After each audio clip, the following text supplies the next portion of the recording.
Coronet presents a Coronet presentation presented by Coronet. Very regal. Hey, spoilers!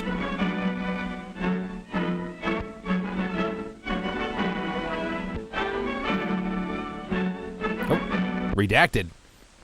Diagnosis scrawny. The guardians of our health, our doctors, nurses, teachers, and parents, are working together to keep us well.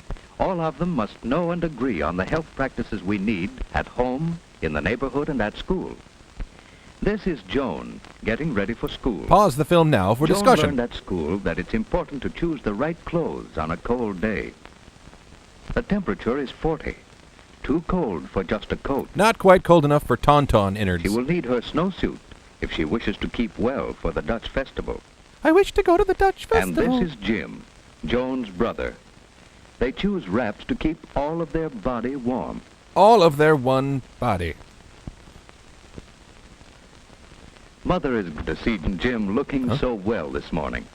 Their color is good, their eyes alert. Their bras They're ready stuffed. for work or play. Mother needs to get another supply of paper handkerchiefs. And some bicarbonate of soda.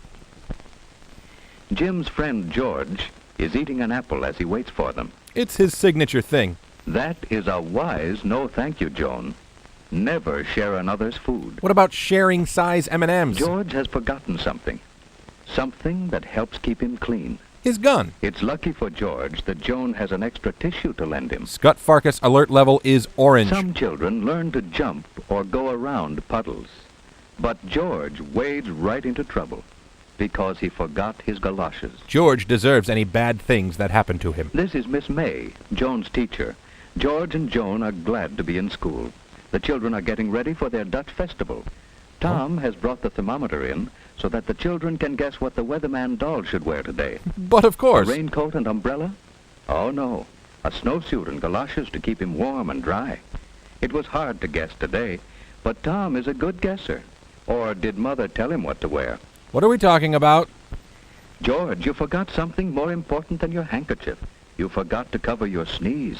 And cold germs travel on your sneeze or cough, you know. Take it easy, George. The whole class has to use that. Why, cold germs can fly farther than Miss May can blow the feather. Cold germs can fly 8 feet to another child's nose, hand, or food. You've got dysentery. People who put fingers into their mouths make it easy for cold germs to come to them. How do I know when I'm done blowing? No, not that way, George. Blow your nose gently, without pressing the opening of the nostrils closed. This is too hard. Is there just some kind of That's surgery I can get? Oh, and your feet are wet. It's easy to catch cold when your body is chilly. You'd better go and see the school nurse. She'll help you. She accepts most major insurance The nurse is plans. examining Mary after her cold. 4 days at home with a cold keeps others from catching it and protects you from serious infections that follow colds. Now, George, who sent you in here? The Vatican. Who do you think? I thought I might be catching a cold. Well, what do you think? I'm hot and chilly. Well, did you sleep pretty well last night, and did you feel like getting up this morning? Did your breakfast taste good? I hardly had a time to have my breakfast. I had an apple on the way. Well, I've heard enough. You have lupus, George. Now, blow your nose, George. Oh, not so hard, gently. No pressure on the opening. Get it together, kid. Now, let's look at your throat. Open wide. Here's your problem. You're full of guts. All right, now you sit down, and I'll take her. You moisten your lips and hold this under your tongue. Here, put these germs in your mouth. Oh, your feet are wet, too, George. Nothing left to do but harvest those organs. Winnetka, 3, 2, 1. Baka B-side. Hello, is it Mrs. Powell there? Yes. Well, this is Miss Wright, Mrs. Powell.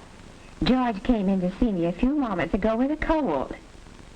Yes, his throat is quite red and his feet are wet, too. He's more annoying than usual. I do think he'd be more comfortable at home in bed. Well, just a minute, please. I'll see if he's done. It's blue. Yes, his temperature is 99.8. Well, it is best to consult your physician if it goes over 100, especially during the cold season. September to July. Oh, that would be nice of you to call for him. Yes, he'll be right here in my office. Thank you so much. Goodbye. Your pestilent offspring will kill us all. Joan's mother visits school to plan a health program. She had to DVR Ellen, Joan but must it was learn worth to it. take responsibility for keeping herself well. This weather chart keeps Joan alert to weather changes as she marks snowy or rainy days. And taco nights. Dressing this weather doll for outdoor weather helps Joan know what to wear herself. It will be better for Mother when Joan chooses wraps to suit the temperature instead of arguing about what friends wear. Should Joan be at this meeting? Nah. Mother and teacher check Joan's health habits. They plan better health practices for home and school. At school, Joan's committee keeps the washroom attractive with soap sponges, brushes, and signs. Others keep the closets neat with boxes for rubbers and hangers for clothes. Okay then. Another records the temperature and tells us when we need heat or fresh air. He's in the pocket of big energy. One group keeps large drawing pencils scrubbed ready for use. Those are jobs Joan and Jim could be learning to do at home, too. We got pencils need On scrubbing. Saturdays, they love to help us plan what we're going to do. I'm so glad to get this health record sheet.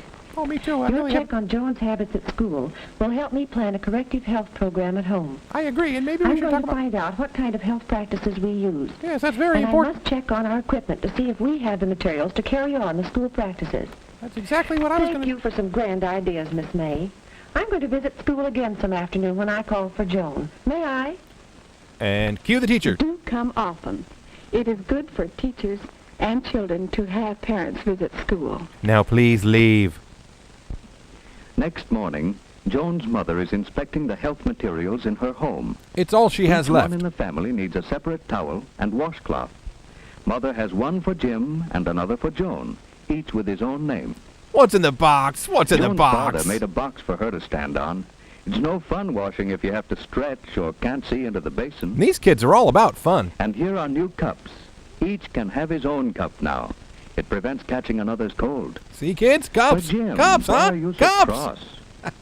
Cups.